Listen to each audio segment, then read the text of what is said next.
Hey guys, Scanner Danner here. I'm in my classroom again at Rosedale Technical College. Car behind me here, beside me, is the one we're going to be working on. It is a 2010 Mazda 3 with a 2.5 liter engine. This came from an auction, another auction car, and it does not start. Let me grab the repair order and read it to you. Owner says, no start, no crank, security light blinks, does nothing.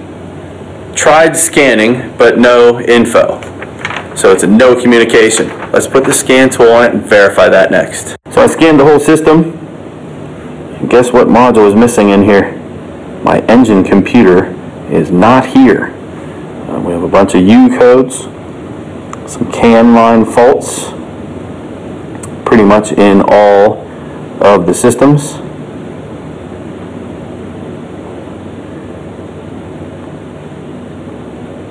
But what is missing on this list, again, is my engine computer.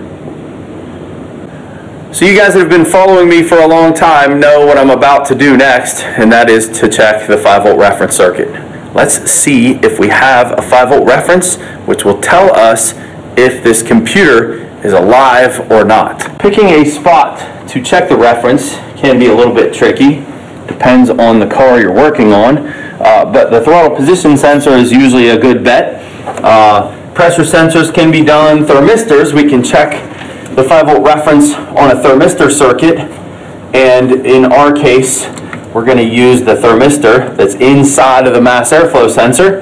There is an internal intake air temperature sensor inside of this that when I unplug this mass airflow, we should have on at least one of these 5 wires.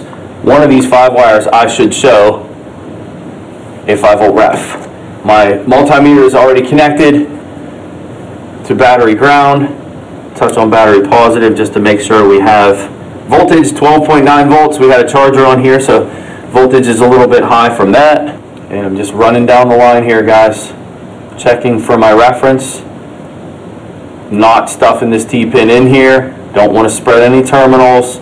Just doing a very light touch on these pins. There is no 5-volt on any of these. So no 5-volt reference on this is telling me the computer is not alive. It's not active. And it could be from a power feed problem. It could be from a faulty ground. It can also be from a shorted sensor. I have some videos where I show all of these conditions. So make sure you guys look in the description of this for links, related videos that you guys can watch at a later time for these other variables. For me, what I'm doing with this car next, checking the fuses that feed my engine computer. See, I already mapped out the diagram for this. These fuses right here are being powered up by a main relay. So main relay powers these fuses. These are the ones we're going to focus on. So picking this up from there with my class here at Rosedale Technical College. So special thanks to my students here at the school for letting me film this part with them. So at this point, I think I had you guys, I don't know what you used, if you used an incandescent test lighter. You can use whatever kind of test light. The incandescent is going to be more our friend here for this kind of testing. These fuses are dead. And on the wiring diagram, these fuses are powered by this main relay right here.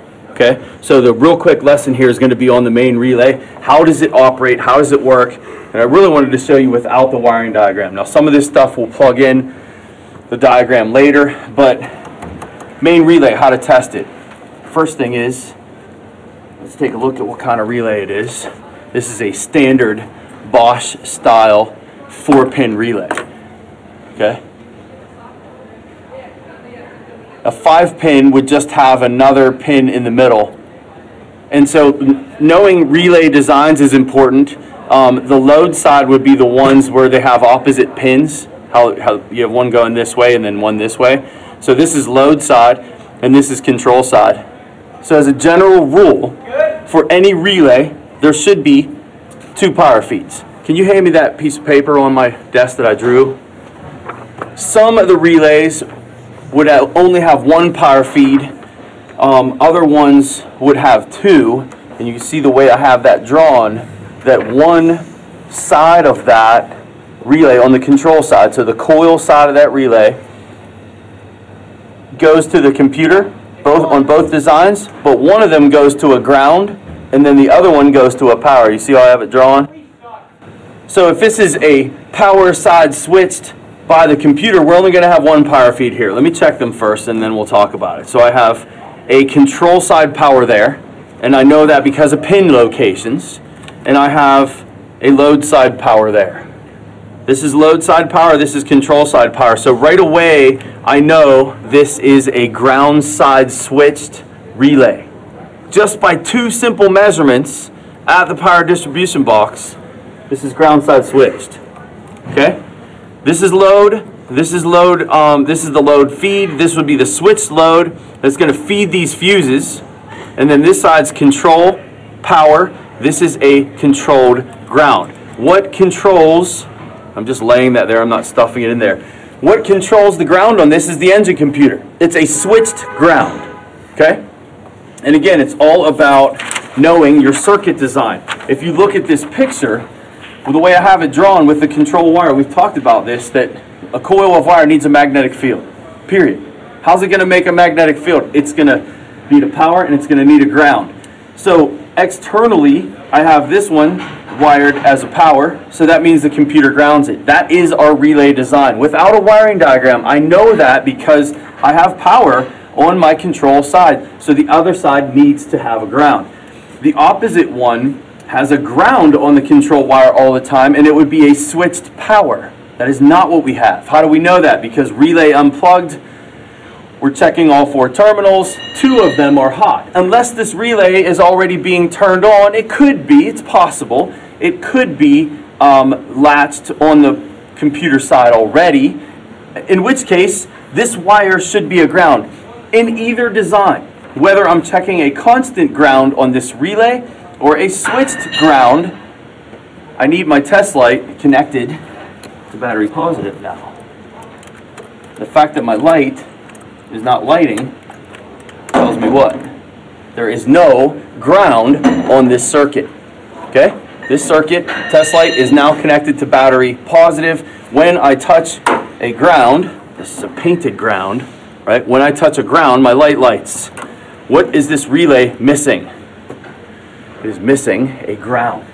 Where does the ground come from? In this case, it is the computer that grounds it.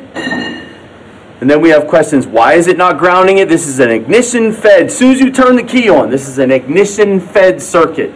Okay? Second I turn the key on, that relay should be powered up by the computer. The computer receives an ignition power feed from the key, wakes the computer up, and its next job is to do what? Turn this relay on. No other inputs are needed. Now it could be on some of the cars you need an RPM signal. We need to maybe crank it over, which is why earlier I had you doing that. In our case, I'm missing a ground. So we can either, at this point, give this a ground with the relay in and see what happens, or we can go to the computer and check the same wire at the computer, which is what we did. I have this already set up at my computer. The same wire is right here. What do we notice about the test light? That's the same wire that controls this relay over here. It has a ground. Can you reach in and turn that key off for a second? We'll watch this ground go away. Turn the key back on. So is the computer controlling this relay? It is. But why am I missing? Why am I missing my ground over here? What's our problem? Is it open? We have an open in our circuit between the relay and the computer. That's what's wrong with this car. This car went to auction for this problem. Absolutely ridiculous. This is easy stuff here. All right, so little makeshift thing I'm doing here. You want to be careful doing stuff like this, but I'm doing it anyway.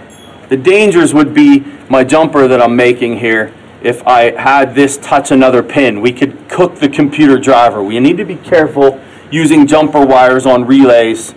But here's what I want to do. This is my control pin. Okay, it's ground side switch, so there's really no safety issue here as far as this wire touching a ground. The issue would be is if this wire touched battery positive with that driver on, I'm going to cook that driver in the computer. Test light's going back to battery ground. And the way incandescent test lights are is if I touch that, I'm actually giving it a ground. See how my test light's lit kind of dimly, right? That relay is actually being energized by my test light. I'm giving that relay the ground it needs with my test light. So what you could have done, can you crank this for me real quick? It's a stick. Do you know how to drive a stick? Yeah. Don't run me over. Go ahead and make sure you're neutral, push the clutch in and crank it. And this is without me jumping anything. This is the way the circuit came into us. No crank, nothing? Okay, so it doesn't crank, it doesn't do anything. So let's say we didn't know where the wire went to the computer and you didn't do the homework we had already done and we didn't have a pin already in there ready to go. You could confirm the open circuit by giving this a ground. Be the computer. That's what the computer does, and that's what I'm doing with my test light. Test light to ground. You should be able to start this car now. Go ahead and see if it starts. All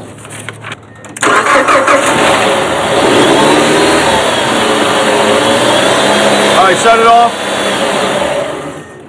And then with my test light off of there, go ahead and try to start it. Okay, one last thing we can do just to show it. I'm going to attach my jumper to my pin at the computer. Go ahead.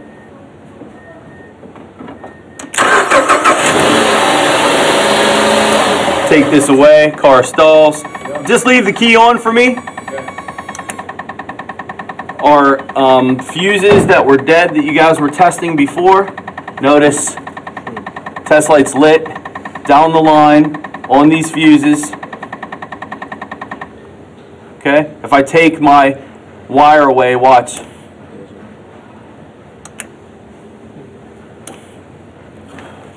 Am I okay to just ground this wire without my test light? Some of you might be thinking, why the test light? Why am I using a test light to ground it? Remember what I said. If I connect this right now to battery positive, I will cook my computer driver for this relay and this car will never run. Okay?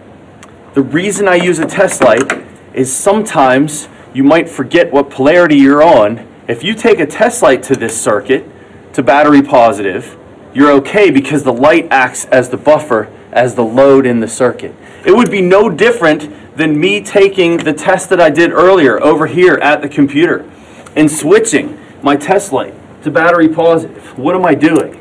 I am sending voltage through my test light and into the computer. It'd be no different.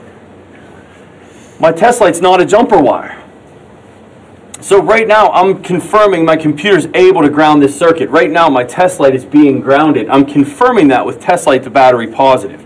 I wouldn't want to take a jumper wire from battery positive and do that test unless you wanted to look for smoke, because that's what would happen. Okay?